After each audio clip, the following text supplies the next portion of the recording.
Disclaimer, इस channel में जो भी वीडियो हम अपलोड कर रहे हैं उसका पर्पस सिर्फ और सिर्फ लर्निंग पर्पस से है। हम किसी भी तरीके से बाइंग या सेलिंग का यहाँ पे प्रमोशन नहीं करते हैं या हम कोई टिप प्रोवाइड नहीं करते हैं। ये सिर्फ और सिर्फ लर्निंग पर्पस से ही है। Good evening to all of you. Nifty का ओवरऑल ट्रेंड क्या है? डाउन ट्रेंड है, बेरिश है। बट अगर हम यहाँ पे देखेंगे मंथली सीपीआर के हिसाब से तो ये सीपीआर के बीचों बीच प्राइस आ गया है। ये कंजस्शन एरिया बता रहा है ना, यहाँ पे अब मार्केट कंसोलिडेट कर सकता है मंथली सीपीआर के हिसाब से, है ना। ये टारगेट पे आ गया है, टारगेट पे आ गया तो यहाँ पे थोड़ा सा कंसोलिडेशन देखने को मिल सकता है। तो ओवरऑल ट्रेंड अगर डाउन है तो डाउनवर्ड मूवमेंट रुकने का कोशिश करेगा यहाँ पे, या फिर अगर कंसोलिडेट करके फिर फर्दर अगर गिरना होगा तो फर्दर गिरेगा, लेकिन यहाँ पे रुकेगा थोड़ा सा मार्केट। ठीक है, तो मंथली सीपीआर हमको क्लियरली बता रहा है कि यहाँ पे मार्केट थोड़ा सा रुकेगा इस लेवल पे। ठीक है, और हमको ट्रेंड का आइडेंटिफिकेशन कैसे हो गया था पद्मा मैडम, ये क्लियर है ना? Yes sir. है ना, जो भी ये मून फेजेस वाला डे है वो उसका अगर लो टूटता है तो ट्रेंड डाउनवर्ड रहेगा, तो हमको क्लैरिटी रहता है कि डाउन साइड का ही हमको पोजीशन देखना है। Yes sir. ठीक है, तो ये तो हमको क्लियर था कि डाउन साइड ही चल रहा है और अभी भी हमारा जो सपोर्ट लेवल के आसपास आया है, सीपीआर मंथली सीपीआर पे आ गया है। अब अगर हम इसको वीकली सिनेरियो में देखते हैं तो वीकली में हमारा नेक्स्ट वीक का सीपीआर कैसा बना है? लो है सीपीआर और वाइड भी है। वाइड है मतलब वाइडर सीपीआर जी। तो इसमें क्या होता है कि वाइडर सीपीआर जब भी रहेगा तो उस वीक मार्केट में क्या है कि अगर डाउन साइड आएगा भी तो ये ऐसा करने का कोशिश करेगा और ये मेजर लेवल रहेगा जहां पे इसको तोड़ना है। अगर इसके ऊपर में क्लोज होता है तो फिर वापस रिज्यूम कर सकता है, बट यहीं पे जाके अटकेगा। अगर आप देखोगे मान लो कल और मंडे को अगर मार्केट ऊपर की ओर जाता है तो ऊपर की ओर जाएगा तो सीपीआर का सेंटर लाइन या बॉटम लाइन यहीं से रिजेक्ट होने की कोशिश करेगा। ठीक है, तो मंडे के लिए क्लियर है ना, मंडे को कंसोलिडेट कर सकता है। अप साइड आएगा तो वन वे मुश्किल लग रहा है, अगर वन वे आएगा तो ये सीपीआर का जो वीकली सीपीआर का बॉटम लाइन या वीकली सीपीआर का सेंटर लाइन, इन्हीं दोनों जगह से जाके रिजेक्ट होगा। ठीक है, वन वे ऊपर नहीं जाएगा, थोड़ा सा कंसोलिडेट करेगा इस बीच में, उसके बाद भले तोड़ेगा तो बड़ा मूव आएगा, बट इनिशियली वो कंसोलिडेट करेगा ही करेगा।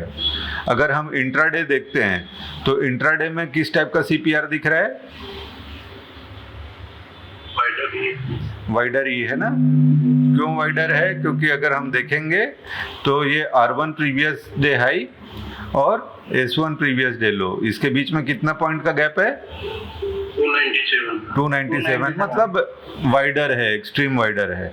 तो ऊपर जाएगा तो अगर मंडे के लिए हम देखते हैं तो मंडे के लिए अगर ऊपर जाएगा तो यही हमारा रेजिस्टेंस लेवल रहेगा। मान लो अगर खुलता है ऊपर है, ऊपर जाएगा तो यहीं से पलट के नीचे आएगा और नीचे आएगा तो भी यहाँ सपोर्ट लेके ये, तो मंडे के लिए इसी टाइप का बिहेवियर हो सकता है मार्केट का। ठीक है, अप डाउन हो सकता है इसी रेंज में, ज़्यादा से ज़्यादा जाएगा तो यहाँ इस टाइप का। ठीक है, तो मंडे को हमको ज्यादातर संभावना यही है कि वन वे मोमेंटम ना दिखे, और अगर गलती से अगर चला भी गया यहाँ पे तो यहाँ तो 100% है कि पलटेगा। अगर यहाँ पे पहुंच गया तो 100% है यहाँ से पलटेगा। ठीक है, तो मंडे के लिए तो क्लियर है हमारा। ठीक है, तो ये तो निफ्टी के केस में हो गया। अगर हम इसको बैंक निफ्टी केस में देखते हैं तो बैंक निफ्टी केस में किस टाइप का सीपीआर है, तो बैंक निफ्टी में भी देखेंगे तो बैंक निफ्टी में भी वाइडर सीपीआर का फॉर्मेशन है। तो बैंक निफ्टी भी कोई वन वे मोमेंटम नहीं करने वाला है मंडे को इसमें भी सेम कंसोलिडेशन होने की संभावना है। अगर ऊपर उछलेगा भी तो ऊपर कहीं ना कहीं से रिजेक्ट होगा। वो टाइम बिताने के बाद, जैसे यहाँ पे अगर टाइम बिता लेता है, या वीकली सीपीआर में देख लेते हैं वीकली सीपीआर कैसा बना है। तो वीकली सीपीआर भी वाइडर बना है, तो सेम दिख रहा है ना आपको रिजेक्शन एरिया, यही रिजेक्शन एरिया रहेगा। इसमें एक हफ्ता पूरा बिताएगा, इस हफ्ते पूरा इसी रेंज में बिताने की संभावना ज़्यादा है, ज़्यादा से ज़्यादा यहाँ तक जाएगा, इसी रेंज में रहने की संभावना है अगले वीक। ठीक है, अगर नीचे आएगा भी तो नीचे से फिर सपोर्ट लेके ऊपर आने की कोशिश करेगा। तो सीपीआर के बीचों बीच ही रहने की संभावना है नेक्स्ट वीक। तो बैंक निफ्टी में भी वही सेम सिनेरियो है।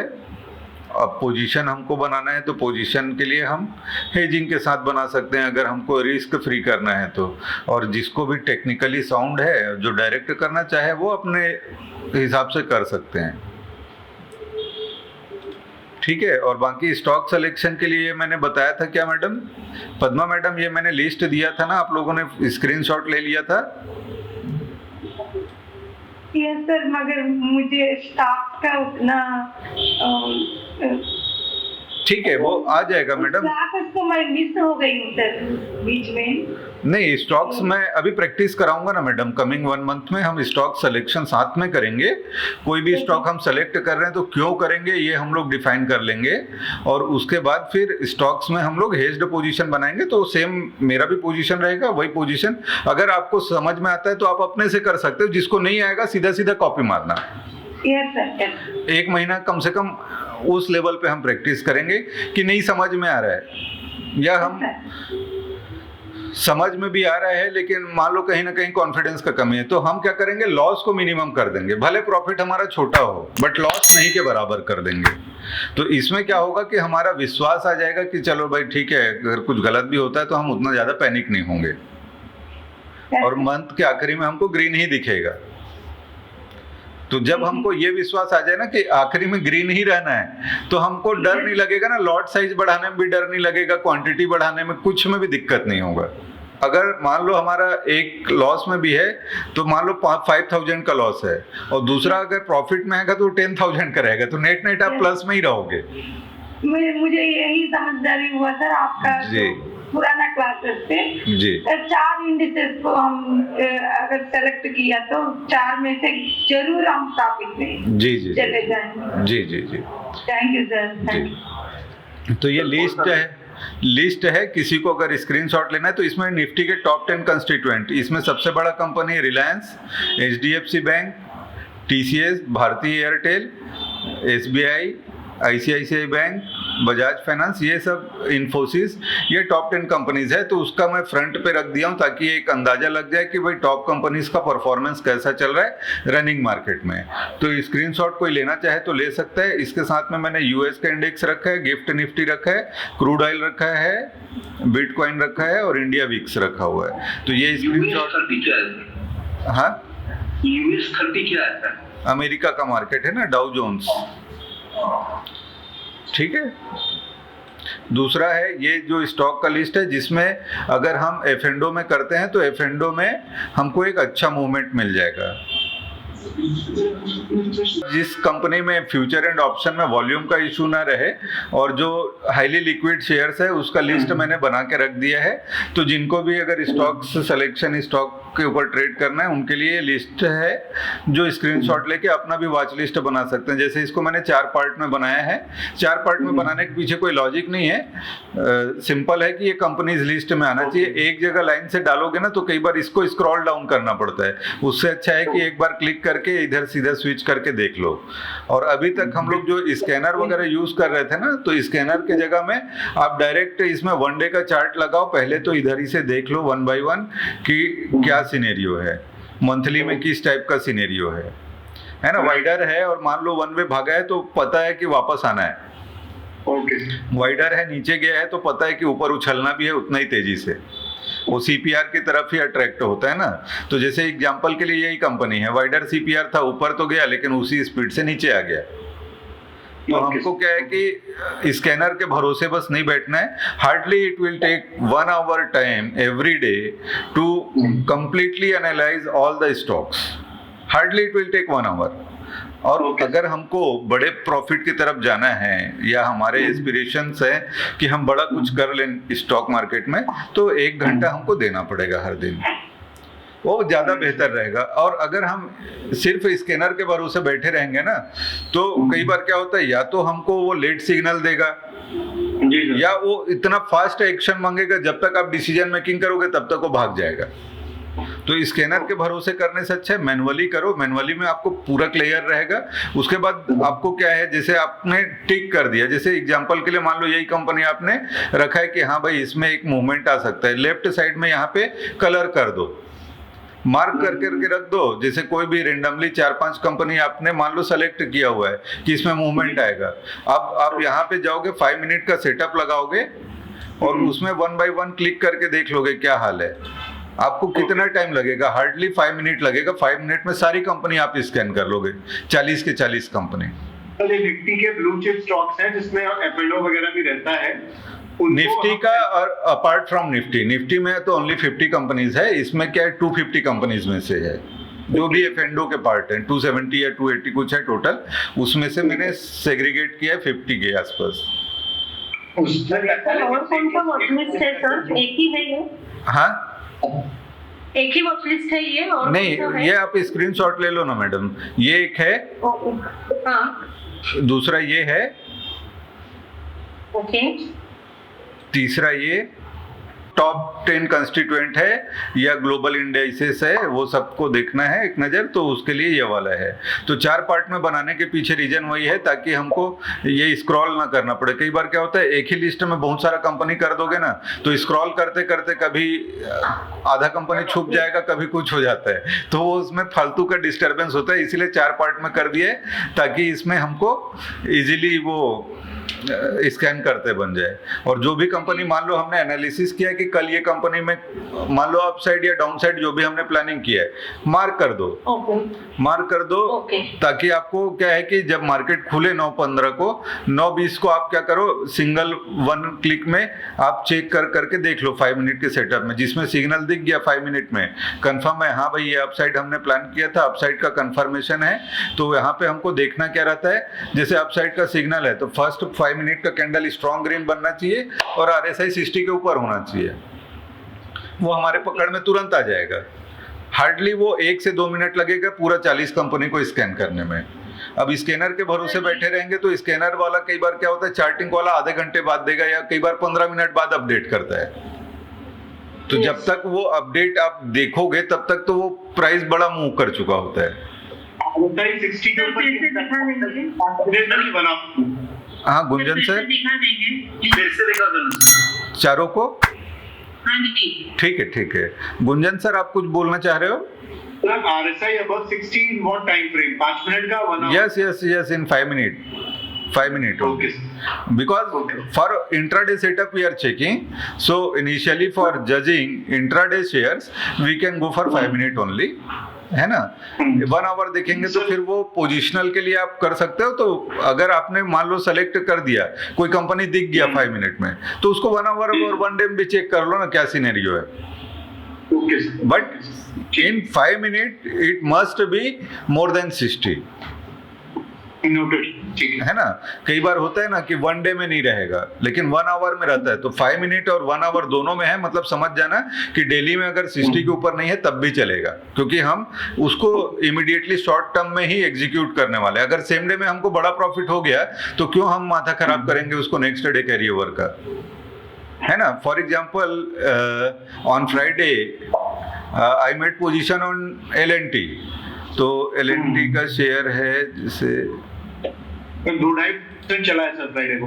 हाँ, तो L&T हमने देख लिया कि भैया पहला 5 मिनट का कैंडल क्या है और यहाँ पे 60 के ऊपर है। ठीक है गुंजन सर? जी सर। यहाँ पे हमको दिख गया कि हमारा सेटअप एकदम परफेक्टली मैच कर रहा है दोनों तरफ से। Yes sir. तो हमने क्या किया, R4 के आसपास गया, हम बेच दिए। Yes sir. नहीं बेच था ना उस दिन, ट्रेंड रिवर्सल भी था। ट्रेंड रिवर्सल भी था, तो R4 तक जाता है, तो R4 के पास गया, हम एग्जिट कर दिए, है ना।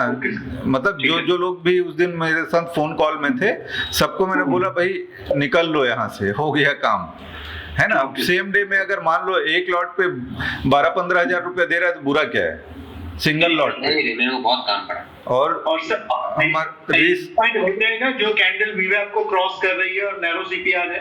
हाँ, फर्स्ट कैंडल हमको देखना है, स्ट्रॉन्ग ग्रीन होना चाहिए और इधर 60 के ऊपर होना चाहिए, खत्म। अगर R1 प्रीवियस डे हाई के ऊपर जाने का वेट कर सकते हैं तो भी चलेगा। Okay sir. कभी कभी आप बोलते हैं कि पहली कैंडल अगर बहुत ही बड़ी बन गई है तो थोड़ा, हाँ, अब पहला कैंडल ही मान लो R3 पहुंच गया, मत करो उसको, छोड़ दो।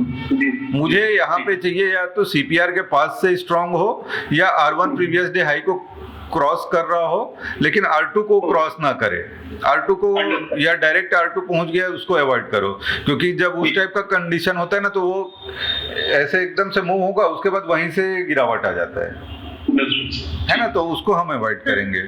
ये अलग अलग वॉच लिस्ट प्रीमियम सब्सक्रिप्शन में ही होता है क्या, या हम कर सकते हैं बेसिक सब्सक्रिप्शन में? इसको आप फायर्स के टर्मिनल पे कर लीजिए ना, फायर्स में तो आपका अवेलेबल है ना, तो फायर्स में करो या यहाँ करो, एक ही मतलब है। क्योंकि अगर 5 मिनट सेटअप देखना है तो फायर्स में भी अवेलेबल है 5 मिनट सेटअप, है ना, तो वहां पे भी आप 4 पार्ट में बना लो और उसके बाद 1 बाय 1 चेक कर लो। क्योंकि हमको तो इंट्राडे की बात कर रहा हूँ ना, और बड़े पिक्चर को देखना है तो बड़े पिक्चर को आप आराम से रिलैक्स हो के मतलब 9:35 तक भी करोगे तो भी चलेगा। जैसे एकदम क्विक हमको जाना है तो वो उसके लिए ये है। तो ये वॉच लिस्ट को किसी को फोटो खींचना है तो खींच के रख सकते हो। फिर से एक बार कर देता हूँ, एक ये वॉच लिस्ट है, दूसरा वॉच लिस्ट ये है, इसका भी स्क्रीनशॉट ले लीजिए। सर ये वाला तो चेंज हो जाएगा ना अभी हफ्ते के लिए, ये वीकली वाला? हाँ मैडम, नहीं ये इसमें ये वीक वगैरह कोई मतलब नहीं है, ये लिस्ट है टोटल कंपनीज का, इसका वीकली या डेली वाली से कोई लेना देना नहीं है। वो शुरू में मैं करने की कोशिश कर रहा था, बाद में मैं बोला कॉमन कर दो इसको। ये एक लिस्ट है और चौथा लिस्ट है हमारा मेन लिस्ट है, जिसमें हमको पूरा का पूरा जो ब्रॉडर पिक्चर है मार्केट का क्या होने वाला है या टॉप 10 कंपनीज का परफॉर्मेंस कैसा है, तो उसका एक अंदाजा लग जाता है। इसमें ग्लोबल मार्केट में जैसे यूएस मार्केट है और आपका क्रूड ऑयल है, अगर वो देखना है तो देख सकते हैं, और इंडिया विक्स है, इसी में जोड़ दिया है ना। सर इसको किसी लॉजिक में आपने डिवाइड किया है 4 पार्ट में? नहीं, ये फर्स्ट पार्ट तो ये जो पहला वाला पेज है, पहला पेज तो टॉप 10 कंपनीज का है, ताकि मुझे ये समझ में आ जाए कि मार्केट में वेटेज जो है, जो टॉप कंपनीज है उसका वेटेज किस डायरेक्शन में है, वो एक ऑब्जर्वेशन के लिए, बाकी रेंडम है जी। ठीक है। हाँ, लेकिन उसमें जितने भी कंपनीज है उसमें जब F&O करोगे तो आपको वो दिक्कत नहीं आएगा, ग्लिच नहीं आएगा कि भाई आप पता चल रहा है हेजिंग खरीदने के लिए जा रहे हो, उसमें सेलर ही नहीं मिल रहा है, या बायर और सेलर के बीच में बहुत बड़ा गैप है, ऐसा नहीं होगा, इसमें मिल जाएगा इजीली। ये मोस्ट लिक्विड स्टॉक्स हैं? हाँ, ये मोस्ट लिक्विड स्टॉक्स है। ठीक है। सर ये गन में भी बना सकते हैं? धन में भी बना सकते हो, फायर्स में भी बना सकते हो, दोनों में अवेलेबल है ये। नमस्कार सर। नमस्कार, कैसे हैं सर? जी गुड। अच्छा सर, मैं एक चीज पूछ रही थी, अब चाहे हम इंट्राडे लें चाहे हम वीकली लें, हम हेज पोजीशन ही लेंगे? बिना हेज डलोगे तो आप अपने ऊपर रिस्क लेते हो मैडम, उसमें क्या होता है आप टेंशन में रहते हो, और सारा आपका जो क्या है कि आपका जो बॉडी है वो पूरा स्टेबलाइज या अनस्टेबल होगा, वो आपका मानसिक स्थिति के ऊपर रहता है। अगर आप में डर का भावना है तो पूरा का पूरा इम्बैलेंस होता है, अगर हम हेज्ड है तो हमारा डर खत्म हो जाता है। हाँ जी सर, वो सब मैं फील कर चुकी हूँ। हाँ तो अच्छा, और जो ट्रेड हमें लेकर स्क्रीनशॉट भेजना है वो किसका भेजना है, मतलब जो हमारा ट्रेड पूरा एग्जीक्यूट हो जाए, या प्रॉफिट एंड लॉस का? किस? नहीं, प्रॉफिट एंड लॉस का नहीं है, आप ट्रेडिंग में एक्टिव हो कि नहीं। कई लोग क्या हो रहा है कि बेवकूफ बनाने के लिए क्या करते हैं कि डमी अकाउंट खोल दिया और उसको करता नहीं है और बंद कर देता है, मतलब वो बेवकूफ बनाने वाला धंधा है, तो वो नहीं होना चाहिए। विश्वास के साथ आओ, क्योंकि अगर मैं आपको वैल्यू प्रोवाइड कर रहा हूँ तो इंटर्न मेरा भी टीम है, मुझे भी 2.5 लाख रुपए सैलरी देना पड़ता है महीने का। नहीं सर, वो खर्चा कहीं से 1.5-2 साल से आपको फॉलो कर रही हूँ, तो मुझे तो हाई पैशन, मेरा तो ऐसा कोई इरादा है नहीं। नहीं, आपके लिए नहीं बोल रहा हूँ, एक कॉमन बोल रहा हूँ कि जैसे अगर बोलेगे टोटल 300 लोग अकाउंट ओपन किए हैं, जस्ट 50 लोग उसमें ट्रेड करता है, बाकी 250 डमी लोग हैं। ओके, है ना, तो वो उस टाइप का नहीं होना चाहिए, इसीलिए स्क्रीनशॉट का बात बोला है। नहीं सर, मैंने तो रेडी किया है सारा, ठीक। वो फंड वगैरह सब ट्रांसफर कर। ठीक फ्रेंड्स, अगर आपको ये कंटेंट अच्छा लगा तो वीडियो को लाइक जरूर कीजिए, और अगर चैनल पे नए हैं तो चैनल को सब्सक्राइब कीजिए।